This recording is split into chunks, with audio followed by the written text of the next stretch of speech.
What is up, everyone? It is good to be back. Welcome to the reveal of the number 24 team in my 2020 NFL Power Rankings with a deep dive into the Los Angeles Chargers. Before we hop in, a quick reminder to please hit that like button down below. If you want to help this video get more views and grow my channel, that is the easiest way to help right there, so appreciate you in advance. Now, this Chargers team is possibly the most polarizing team in the league right now. And I say that because, if this were some alternate reality where we could separate the quarterback and the coaching culture from all of these teams, these Chargers would quite possibly rank number one in these power rankings. The roster talent on this team is unquestionable. But unfortunately for Chargers fans, both the quarterback and culture are the two most important variables for me in my predictive football analysis, and those happen to be the Chargers' two largest weaknesses almost objectively. And we're going to hit in deep on that quarterback room with Tyrod Taylor and Justin Herbert in a minute, but as far as the culture here goes, well, it's almost impossible to pinpoint why or even what it is exactly, but it just, it seems to be some mystical force that more than any other team I've ever seen in sports just consistently holds this team back. And it could be any combination of cheap ownership, poor leadership, poor staffing, moving cities, changing facilities, and almost certainly the lack of any true home field advantage. All of these things kind of combine into this big conglomerate that leads to this team perennially lacking consistency, physicality, and probably most importantly, that also important attention to detail. Like anyone who's watched the Chargers play over the last few years, you're just constantly on your toes, anticipating that costly missed field goal, awaiting news of a significant injury, or waiting for that big lost fumble as soon as this team seems to regain momentum inside a football game. Like, it's just bizarre. And the way I look at it, if you are going to try to pinpoint a tangible reason for this, I think it's just that overall lack of attention to detail and having a full team of 53 players united under the same objective, working as a unit. The Chargers just seem to lack that. It's just this kind of pirate organization that's got this massive collection of elite talent, but they just can't put it all together. And it's reached the point where we've seen this for so many years that it's very difficult to give this team the benefit of the doubt that some other teams have earned. So that's out of the way. That just has to be a big reason for the ranking of the Chargers here at 24, because the way we do these calculations, like, the roster talent speaks for itself. But now that is out of the way, let's go through this roster as we do in this series. We're going to go through position by position, talk about how they stack up against the rest of the league. While we do that, you will be looking at my own custom Madden roster. I do realize it is a video game, but they are my own ratings, and it's a nice copyright free that I get to use to show how I perceive each player. After that, we're going to take a look at this team's schedule, the Vegas over-under, and my win total expectations for this team, and then a little special at the end of this episode. We got a couple of guests from the Guilty as Charged podcast that I'm excited to bring into the deep dive series as well. It's going to be fun. So let's hop in and discuss this ever so polarizing quarterback room. And I'm going to talk about Tyrod Taylor first, or Tyrod Taylor, however the hell you say his name. He's maybe not so polarizing, right? We know what Taylor is at this point. I think best case scenario, you're looking at a 2017 Case Keenum type of season where this team does just ball out on defense like that Vikings team, and these playmakers really show up and elevate Tyrod Taylor. He is a top 35 to 40 quarterback. He's a backup that can win you some games in a pinch, but if he's your starter for the course of the season, the reality is he's just going to let you down at some point. He just can't control a full passing game, utilize the entire field. He doesn't have the arm talent and full field accuracy to consistently execute an NFL offense at a high level. Now, you can do some fun things with him. As a runner, he will do some nice things, creating plays out of structure. That's what makes him a good backup, right? But if this team really wants to achieve its potential and beyond that, not just be some cute little 9-win wildcard team, like if they want to actually be a Super Bowl contending team this year, and this is another tangent here, because this roster is built to win right now, right? They have all these elite players. It's a move to a new stadium. There's some excitement surrounding this team. And a lot of these elite players are getting older or on the last legs of their contract. So this is their window right now. It's part of what makes this team so interesting.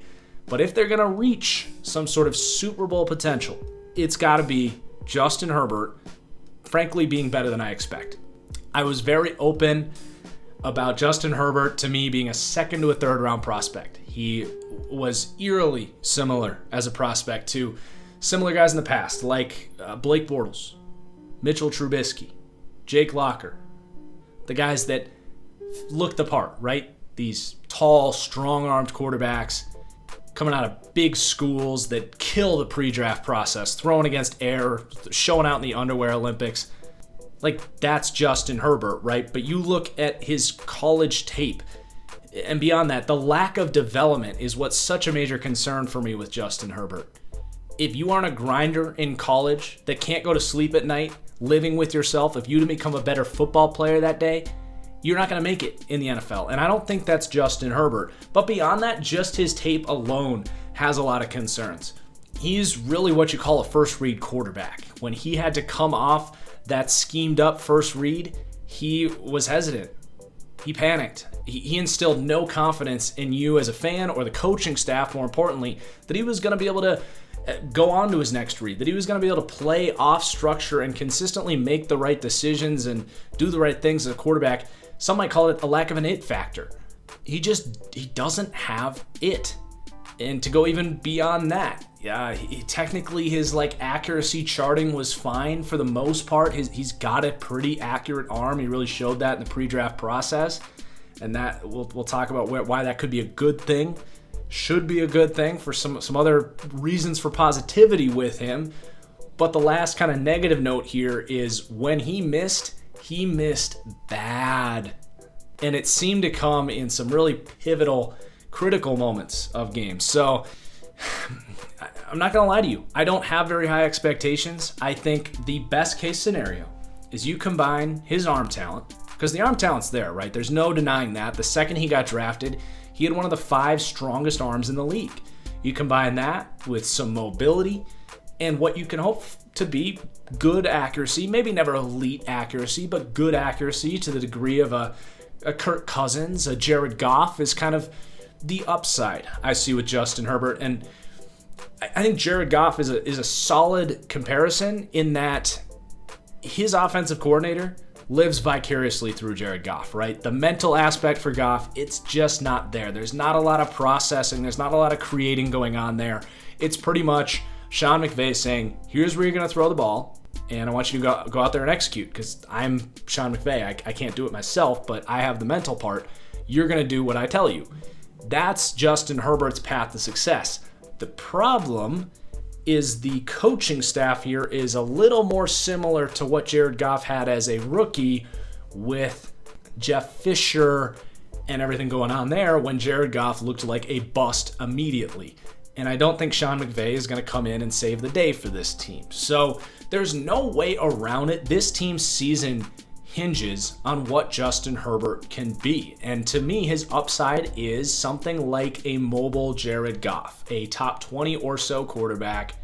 But I think the floor is Blake Bortles, Mitch Trubisky, quarterbacks that really ruined and held back Super Bowl caliber rosters like I see for this Chargers team. And I'm terrified for the Chargers of that same outcome. And we'll go through the rest of this team. We can say whatever we want, but the reality is that is what this season is going to hinge on. And like I said, this team is in win now mode. So you can go with Tyrod if Herbert really is slow to the game.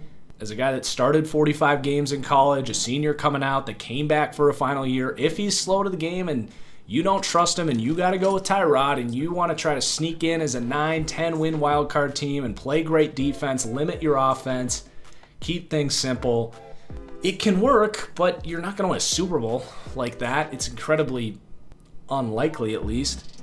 You also got Easton Stick in there. Kind of like Tyrod Taylor. He's a good mobile quarterback, but doesn't offer much in the vertical passing game. If Herbert really is unimpressive here and you can't play him as a rookie, God forbid, and something happens to Tyrod Taylor, Easton Stick could probably run any sort of nifty little read option, short passing game offense that you want to implement here. It was a 5th round pick last year. So this team's just in a tough spot, but that quarterback ranking is going to be 32nd in the league. I really think whether it's Tyrod or Justin Herbert, this team is in a really rough spot at that quarterback position, and ultimately it's what's going to drag this team down. Now, those are kind of behind us now. We talked about the culture, the quarterback. It's clear. Those things are going to hurt this team, and I know Chargers fans are sick and tired of hearing about it. Let's talk about the optimism here. We had the Raiders at 25, a spot before this, and we said that, they might rank lower here in my power rankings, but they're very much a playoff contending team. So let's talk about what could make the Chargers playoff contenders. Again, all of that is going to be a little more pivotal on the culture and the quarterback working out here, but this is why I can confidently say that, even though they are going to rank so low with quarterback and culture. So the running back here is going to rank 15th. And if you ask my buddies at Pro Football Focus, they might say that's too low with Austin Eckler here, who is possibly coming off a $6 million per year contract extension. Dollar for dollar, the most valuable running back in the league because of what he does as a receiver. He is just too quick for linebackers to cover out of the backfield. An awesome mismatch problem. He is going to factor into the receiving grade that's coming next. I am a huge Austin Eckler truther, and he offers enough as a runner as well. Like, he will break tackles, show contact balance, show enough elusiveness and vision to be a threat. He's somewhere in the top 30 range just as a runner, but that's enough. Like, think Matt Breida or Raheem Mostert, like that speed element, the breakaway home run hitting potential, it's all there. Now, you might wish this team had a little bit more of a bruising complement like Melvin Gordon was for this team, especially if you're going to have like Tyrod Taylor here and you want to be kind of that run the ball, play defense mold. But you have Justin Jackson, who's a good kind of master, a jack of all trades, master of none. I like Justin Jackson, just lacks some of the explosiveness, but he's a good all-around running back. I'm more than comfortable with him as the backup here. Josh Kelly, a 4th round pick. I wasn't super high on that pick. He's just kind of a meh back to me. I don't know. He doesn't really do much for me. You don't have a lot of depth behind those two, but Austin Eckler, Justin Jackson, it's a good running back duo. This team, though, probably not going to be a super efficient running football team at any point, because neither of these are top guys on the ground, and the offensive line that we need to talk about in a second is just not all that great either. But the receiving grade here, 4th in the league. So talk about a way to help a young quarterback in Justin Herbert have success early. This team is in a good position, at least through the weapons in the receiving game, to help him out. So let's start with the receivers themselves. You got Keenan Allen, who still might be a bit underrated. I mean, any kind of trait that you can list for a wide receiver, whether it's separation, release, catching traffic, run after the catch, Keenan Allen is awesome at it. He is a true do-it-all, number 1 wide receiver. Just doesn't consistently get thrown in the hat for that discussion, because he's had some injury stuff over his career. He's a 3rd round pick. He's not this elite athlete, but he's good enough, and he is just a finessey superstar at the wide receiver position. So I love what he brings to the table. Then you got Mike Williams, who's a really good counterpunch to that. He brings a little bit more of that physical element. Not that Keenan Allen isn't physical, because he is, but Mike Williams is a beast. Gets off the line really well. He's a great deep threat. I want to say he was the number 1 in the league for yards per reception last year. Very well could be wrong about that, but I know he was up there what Mike Williams has surprised me is he's not just that physical big body target. He's not just Alshon Jeffrey. He's a really good run after the catch threat. Like, he shows some burst. He will long arm you and stiff arm you and keep you away and create some juice after the catch. So he's an excellent number 2 here. You're looking at a top 5 wide receiver duo there. And then there is a drop off, but you got a pair of rookies here that I am thrilled to watch. So they take Joe Reed in the 5th round, who was one of my sleepers in this class. He was my 17th wide receiver, I think.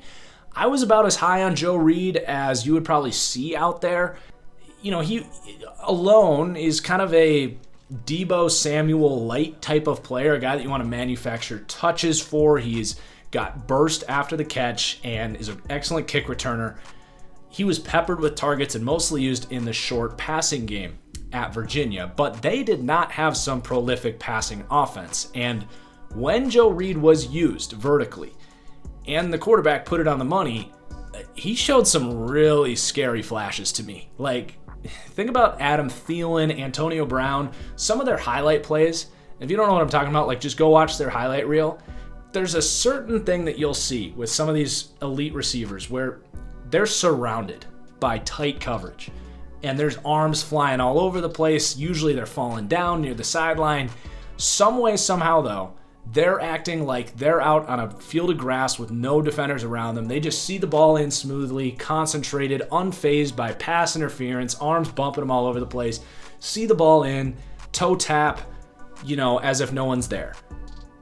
Joe Reed did that a couple times for me at Virginia, and it really got me thinking. And then he comes on Good Morning Football. I thought he was this total sleeper cell. He comes on Good Morning Football, and the guy just has that almost Juju Smith-Schuster aura about him, that sort of superstar feel. Keep an eye on Joe Reed, guys. He's a 5th-round pick. I'm not saying it's going to happen, but he's got the athleticism. He seems to have the character, smart guy, instincts. I like him a lot. So I love that pick. And then they get KJ Hill in the 7th round. He was this year's no-brainer slot starter day 3 pick. Now, I have no idea how he fell to the 7th. I mean, this is Hunter Renfrow all over again. I actually think KJ Hill might start over Joe Reed because of the route running in the slot. He's just going to come in and I think start in the slot and be almost Hunter Renfrow for this team as an AFC West counterpart. So the dude just runs clean routes. I think he's the all-time receptions leader at Ohio State ahead of Chris Carter.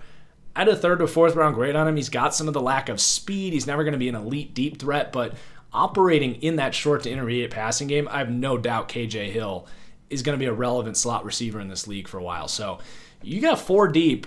Obviously, Reed and Hill are question marks as rookies of how much they're going to make an impact, but I love those picks a lot. Like, for them to walk away with those two, it was pretty special what they did after the Justin Herbert pick. Then not a lot of receivers worth talking about. Andre Patton, Jason Moore, Darius Jennings, Jalen Guyton, Tyron Johnson. No one I really see making a name for themselves after those top 4. And then you even have Hunter Henry here at tight end, who probably isn't a top 5 tight end anymore now that you've got guys like Mark Andrews and Darren Waller entering the conversation, but he's still one of those true mismatch problems. And by the way, his contract is up. Keenan Allen and Mike Williams also due for new contracts. Got some big names on the defensive side of the ball. This team's got a lot of work to do from the contract point of view, which is kind of a part of what makes it tough having Justin Herbert here in a year that's probably a win-now window that we talk a lot about in the NFL. This is kind of this team's win-now window, but unfortunately that quarterback situation just is not figured out at the moment. But that's kind of a different tangent for a different video. Let's continue on to this tight end depth. You got Virgil Green, who's a good blocker, doesn't offer much as a receiver. Vollert and Anderson are depth. Do keep an eye on Donald Parham. He's a 6'8" kind of sleeper cell tight end that fell through the cracks. He's still young. He dominated in the XFL for the Renegades, and the Chargers pick him up. I like the addition. Hard to say if anything is there in him, but he's going to get an opportunity here. So someone you want to keep an eye on, at least, in Donald Parham. More of a slot receiver than a tight end as far as how he's been used up to this point in his career, but Donald Parham, keep an eye on him. And then obviously Austin Eckler, we talked about his mismatch ability, so he's going to boost this as well. 4th for the wide receiver ranking. definitely going to increase the likelihood that Justin Herbert can be a capable starting caliber quarterback. Then we got the offensive line ranking, and this one might be hit or miss for Chargers fans. It's 25th. So they were pretty clearly the 31st offensive line in the league last year, behind the Miami Dolphins, and both those teams were historically bad. So this is a nice rise for them. They've made some nice moves, and I think there's a decent chance that this offensive line is going to be more of a unit that can at least get in guys' way instead of just being like a turnstile for pass rushers. So that alone is an upgrade for this unit, even if there's still some pretty major question marks here. But they made some really nice free agent additions. Well, one is a trade, one is a free agent grab. So they bring in Brian Bulaga. Now, our lad lists him at left tackle. I would play him at right. I think the difference between right and left as far as value is so marginal, especially when you're talking about a 31-year-old tackle making the switch to left.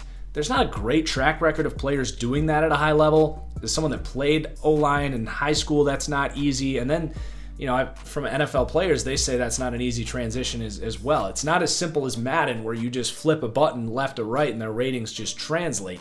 I think it'd be a mistake to play Bulaga at right, especially because you have Trey Pipkins, a third-round pick who looked okay last year at left. So I think your best case is Bulaga at right, Pipkins at left, and then especially because you have Trey Turner at right guard, who they acquire from the Carolina Panthers, you could potentially have, if Pouncey can stay healthy, which is another huge if, you could have center, right guard, right tackle, and Bulaga staying healthy is a question mark as well. But that's potentially a really good right side of the line. Now, you're risking the left side by doing that, but a really good cluster of veterans there on the right side. You got Pipkins at left, and then left guard, unfortunately, right now looks like a disaster. Forrest Lamp was a second-round pick that a lot of people loved. He's dealt with injuries, just has not been a good pro. I think most Chargers fans would stand that he will start at left guard. You got Dan Feeney, who hasn't been very good. Scott Kessenberry showed some flashes at center last year. He's at least good backup for Mike Pouncey, who can't seem to stay healthy, which does hurt this ranking, by the way. It's difficult to project Pouncey and Bulaga to play the entire season healthy, which would be amazing if they could, but that's a question mark alone. But either way you slice it, you've got two starters, one guard, one tackle, gonna be a pretty major question mark. And then, to me, I've got question marks at center and with Brian Bulaga just because of health. And this is the Chargers we're talking about, who can't seem to keep anyone healthy. The last guy I think you should keep an eye on here is Storm Norton, because Trent Scott started last year. He's bad. But Storm Norton, another XFL star, he was kind of the best offensive lineman in the XFL and kind of looked the part. He's pretty athletic. He's 6'7", long. He might challenge Trey Pipkins for one of the tackle spots. So do keep an eye on Storm Norton. So I think that kind of explains the upside for this offensive line to maybe click and be a top 20 unit or so, which would be a monumental upgrade from what they were last year. But if nothing else, I have a very hard time seeing this being a worse offensive line than it was last year. So the offense as a whole ranks 28th. Like we said, that coaching culture is just going to drag this thing down. We didn't even really talk about Anthony Lynn and Shane Steichen. Lynn's a fine head coach. I guess he oversees the offense. I know Steichen calls the plays. He seems like a really good leader, but he's not some sort of CEO genius on like a Harbaugh or Mike Tomlin level. And he's not some X's and O's genius either, like a Shanahan or Andy Reid or whatever. So what does he really bring to the table, especially on the offensive side of the ball? I don't know. I just don't get very excited about giving this team any sort of the benefit of the doubt on this whole thing clicking together with a rookie quarterback, a bunch of moving pieces on offense. It's simply going to drag this team down, and I think that's perfectly reasonable. So 28th for the offense. But I will say, the defensive coaching culture, I'm much more confident in. Gus Bradley's a former head coach. He comes from that cover 3 scheme. I don't think he's a head coach, but he's a really good defensive coordinator. And my God, this defense has some talent. And 11th here just might be worst case scenario for this defense. So let's run through this run defense, something this team is hopeful that opponents won't do to them like the Patriots did in the 2018 divisional round. That's a very real pun I'm making. This team is a modern thinking organization that understands that run defense isn't something you really need to invest that much in, but they learned the hard way that you can't be one of the 3 worst run defenses in the league where you're just melted butter and teams are just knocking off 6-7 yards a carry like Sony Michel did to them 2 years ago. And they've been trying to improve that since. They started by drafting Jerry Tillery in the first round last year. That was a huge bust. Anything you get from him this year, in my opinion, is house money. It's tough to say that about a first round pick in year 2, but just lots of kind of reports that his pre-draft interviews, he was kind of just not with it, and potentially like mental health stuff going on there. I'm not going to jump to any conclusions, but it's very clear that this guy has all the athleticism in the world. He just doesn't bring that physical, aggressive nature and the work ethic on the football field that you need to play at a high level in the NFL, no matter how good of an athlete you are. So I'm not counting on much from Jerry Tillery. But they did bring in Linval Joseph, who was kind of their big addition this year on the D-line. He's a good run defender, though he's older. He's not going to bring much as a pass rusher that we'll talk about in that portion of the video. But I do think Linval can boost this run defense. The rest of the depth, though, on the interior, it's just not good. We talked about Tillery, Justin Jones, Damian Square is kind of an undersized guy, Cortez Broughton, a 7th-round pick last year. To me, this team would really benefit from bringing in another veteran that's proved to be good against the run, similar to Linval, but could be a little cheaper. Maybe give Marcel Darius a call. I don't know. There's options out there right now. I think this team could really benefit from that. You are going to get help, though, from the edge group. You got Bosa, who just might be the best run-defending edge defender in the league. And then they bring in Kenneth Murray in the first round, who we'll talk about a lot with the linebacker portion, but he's going to bring some of that speed, pursuit, and size and instincts that are going to help the run defense. And then Derwin James. You got to mention his name with the run defense as well. So while the interior of this group is pretty soft, and that's why this team's going to rank 28th, it is tough to hit them with outside zones and stuff, especially with Kenneth Murray here now. So, a little give and take there. We're not going to spend too much time on the run defense. It's going to rank 28th. I think that with Linval in there and some of these other pieces, they can at least get in guys' way and not let the 2018 Patriots happen again, which is really all you need to do against the run in 2020. It's a passing league. You just can't give up 7-8 yards a chunk. So hoping this unit can get back to the middle a little bit as far as run defense, and I think they can. But now we get to talk about this pass rush, and this is where the overall excitement and optimism and upside for this defense comes in. So they rank 10th for the pass rush, and when you have an edge duo in Bosa and Melvin Ingram, it's pretty crazy to say it's only the 10th best pass rush, because Bosa is, to play it safe, a top 10 edge rusher in the league, and then Melvin Ingram is still kind of on that fringe of a true number 1, a high-end number 2. He's a hell of a player. Both these guys need to get paid this offseason. On top of that, you also have to pay Derwin James in a year or two. So like I said, this team's dealing with cap hell. It's worth mentioning, but not going to impact their outlook for this season. But that duo alone speaks for itself. It's why it's a top 10 pass rush in general. They'll also mix in Uchenna Nwosu, who's a bit of a hybrid outside backer type. So he gets in there on nickel packages and he can stir some stuff up. The problem here is that interior rush. Linval Joseph just not doing much from the interior at his age. You got Justin Jones, Damian Square, possibly their first and second best interior presence. That's why it's nice that you can move Bosa in a little bit more. You bring in Uchenna Nwosu to neutralize that a little bit. Now, if they could get anything from Jerry Tillery, if something could click here, look the hell out. But for the rest of the NFL, they're lucky that at least they can slide their guards out a little bit, because there's just nobody on the interior that you're really all that afraid of leaving one-on-one, to be honest. So that's your pass rush. There's not a lot of depth on the edge. You got Isaac Rochelle, a 7th-round pick in 2017 that hasn't really done much. And then Joe Gaziano's a good kind of run-defending edge that might rotate on earlier downs that they picked up from Northwestern, I think.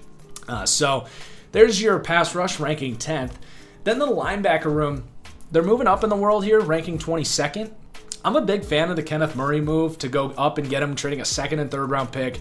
It's such a deep roster. You could nitpick and say, yeah, that could have been another linebacker and an offensive lineman or something, but this is a really talented roster. And this was kind of their big missing piece, was that true middle linebacker. Kenneth Murray was one of my favorite players in this class. I thought that was good value where they did get him. And I think they're right in moving up to get this player specifically. He shows the leadership. He's a high character guy. He flies to the ball. He has all of the athletic thresholds you look for and some.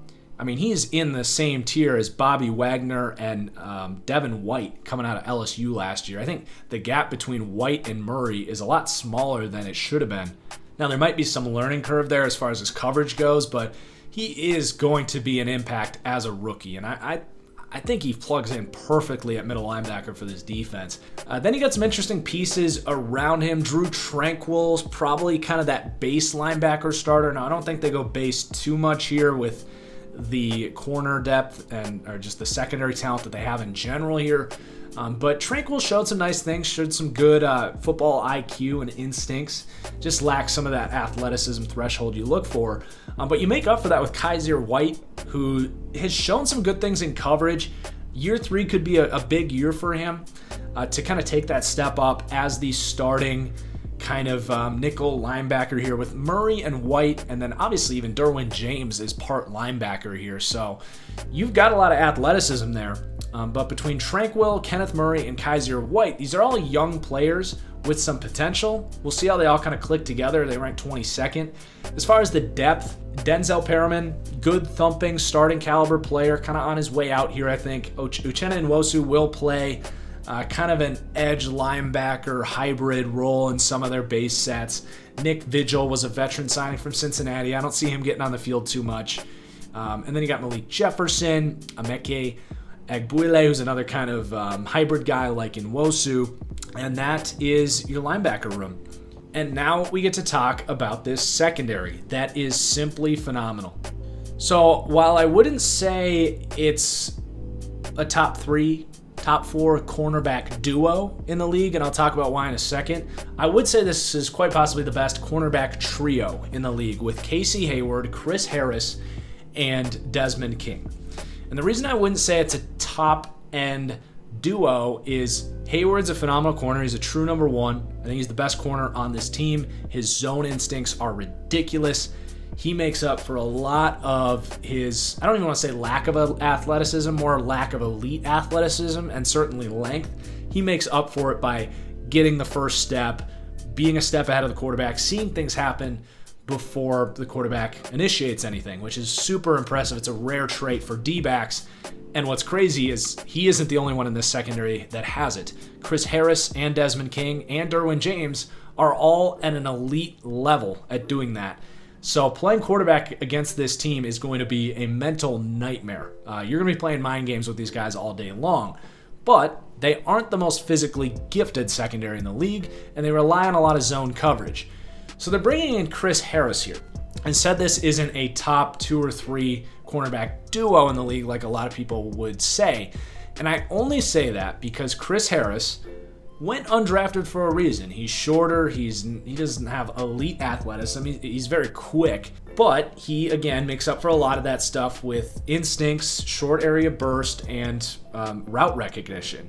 And when he's played outside, that's where you can see some of the lack of length and long speed hurt him a little more. Now, he's still a top 30 corner on the outside. He's still a very good player, but he's made a name for himself throughout his career as an elite corner, but he's done that as mostly a slot guy. Like his top 5 years, the majority of his snaps were from the slot. When he's played more outside, I don't even want to say he's been exposed. He just hasn't been that elite coverage player.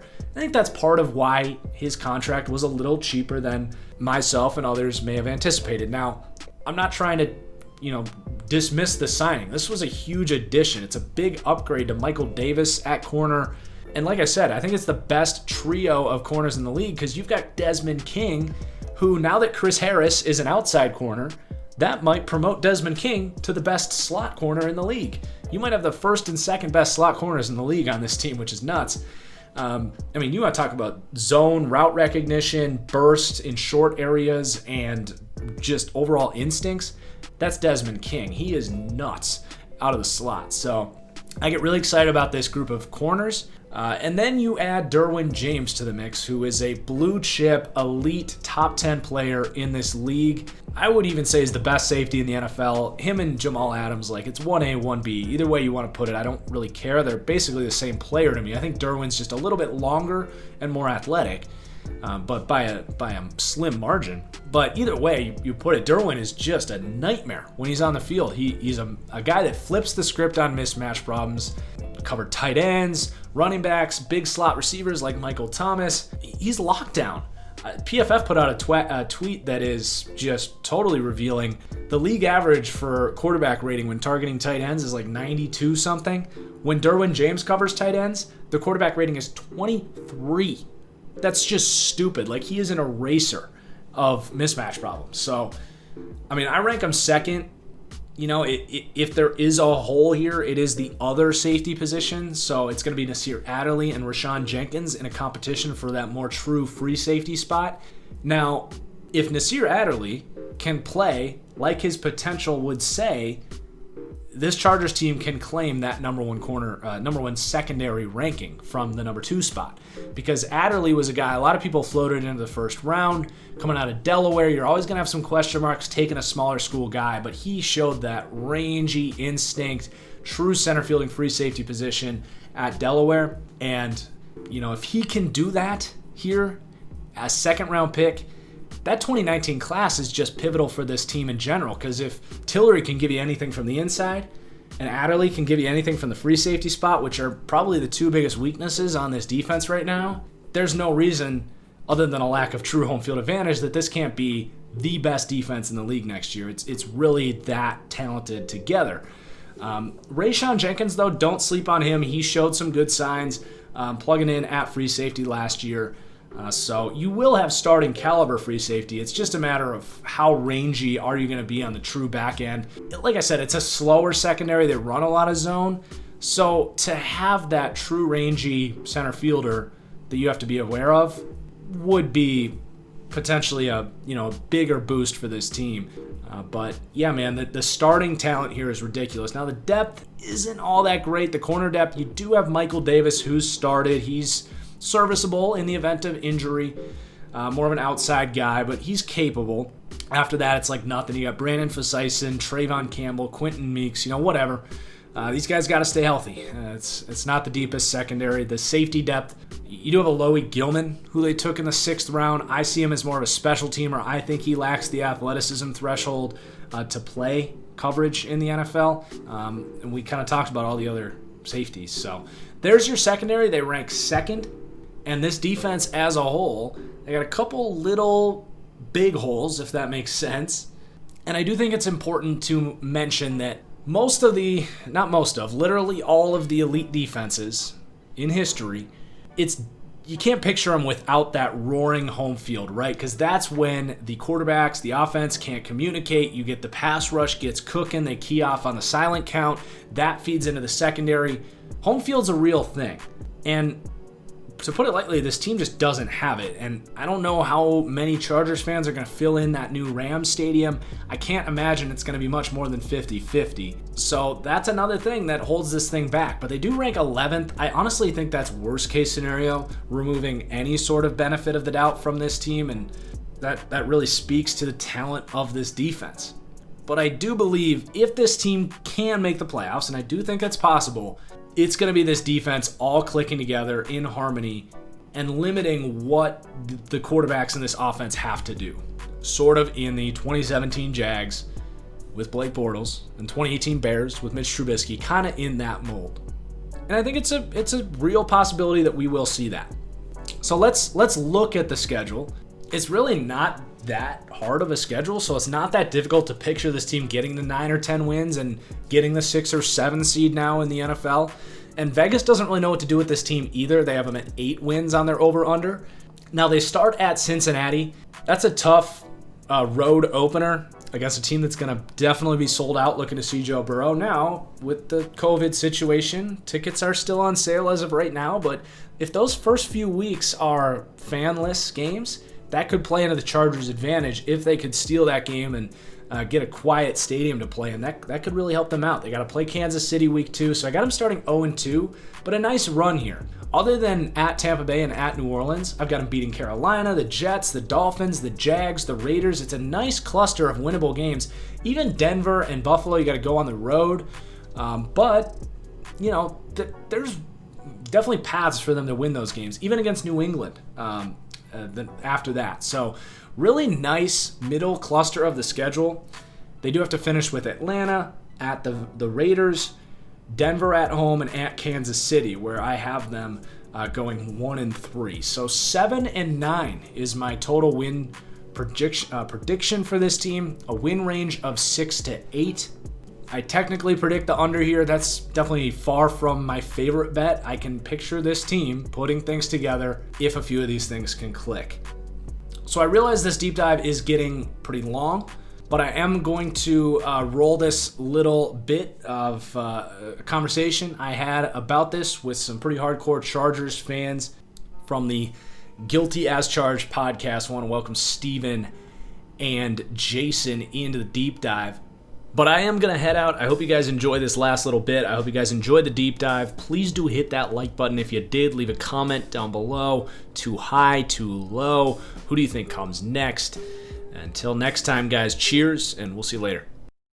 2 quick special guests from the Guilty as Charged podcast, a Chargers podcast. I'm joined by Stephen Hagland and Jason Ballier. I am just going to make a quick little segment here, get a little Chargers insight. I'm going to tell you my positional ranking for each position group for the Chargers, and I just want you to say too high or too low. So quarterback, I have you guys dead last. Steven, what do you think? Too high or too low? Well, you can't go too low, but it's... I think that's too low, man. I'm a big believer in Tyrod Taylor, or not big believer, but I think he's going to be at least serviceable. I'm not a believer in the Bears situation or the Redskins situation, so having them in the low 20s I can understand, but dead last is a little low for my taste. Fair enough. All right, Jason, the running back room is pretty much smack dab in the middle at 15. I get it, because the Chargers are going to be using basically a running back by committee going into the season. They don't have a star there. They don't have a Dalvin Cook or a Christian McCaffrey. They don't have any pieces like that. They do have 2 very good weapons in Austin Eckler and Justin Jackson, but neither of those 2 are going to be a superstar, carry the ball every time their number is called type of player, to where they're this workhorse game changer. Now, I do love Austin Eckler a lot, and I do think that he can affect games, but I think 15 is fair. I maybe would bump him up 1 or 2 spots, but that I'm sure that's bias coming out of me. So I think that's a pretty fair spot. Hey, if I asked PFF, they would say they should be number 1. So, well, all right. So let's move on to the wide receiver group, which does include Eckler out of the backfield and Hunter Henry. They're actually going to rank 4th for overall wide receiver. I agree with that. If you're talking about the starting 5, so to speak, that includes Eckler and Hunter Henry, they're right up at the top. And, I think Keenan Allen is a top 6 or 7 receiver. So I like that. I could see them being like 5 or 6, but 4 sounds about right to me. All right. And then offensive line, 25th. Got any more hope than that, Jason? Listen, hope for offensive line with the Chargers includes Forrest Lamp being healthy, and I'm just done with that. So if 25th is where you put them, I'm not going to argue. That's optimistic for this team based on the last few years. Right. Okay, so onto the defense. Run defense, which has been really bad for this team over the years, is still going to rank 28th. Do you think Kenneth Murray can break them out of the cellar, or are they still going to be way down there? That unfortunately sounds about right. I think eventually they'll get there with Kenneth Murray, but for 2020, I think 28 sounds about right. Okay. And then pass rush is going to come in 10th. I think the lack of an interior presence is what pushes that down, even though you have that dominant edge duo. Do you think that that's too low, though, Jason?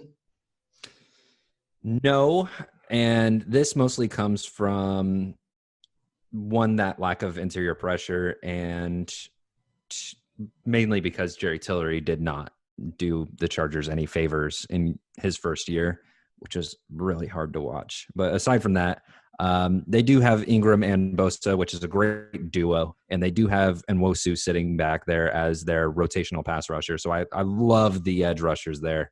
I love it, and I would say that Linval Joseph, like I would like them to be a little higher because of him, but at the same time, he didn't have the best year last year. Hey, he'll still probably do more than Jerry Tillery did last year. So that is true. That is true, and that was. I mean, as long as we don't need to force you to talk about it here. We can move on. All right, and then the linebacker group, 22nd with the rookie presence of Murray and that whatever else you want to call that group there. So that one I'm going to say is too high. I like the Chargers linebacker group a lot. I've just been kind of like conditioned to not expect much out of them, and so I'm really hopeful with Kenneth Murray and Nick Vigil being a good depth piece. But I need to see more consistency out of Drew Tranquil, for example, and before I put them into like the teens. Yeah, and then the secondary comes just short of the crown at second. Bull, come on! What are you doing to me here? It's number one. You have Derwin James and Chris Harris together. That should not happen ever, especially Chris Harris for $30 million over 3 years. And Casey Hayward. Yeah, that's unacceptable, Marcus. Obviously a Chargers hater.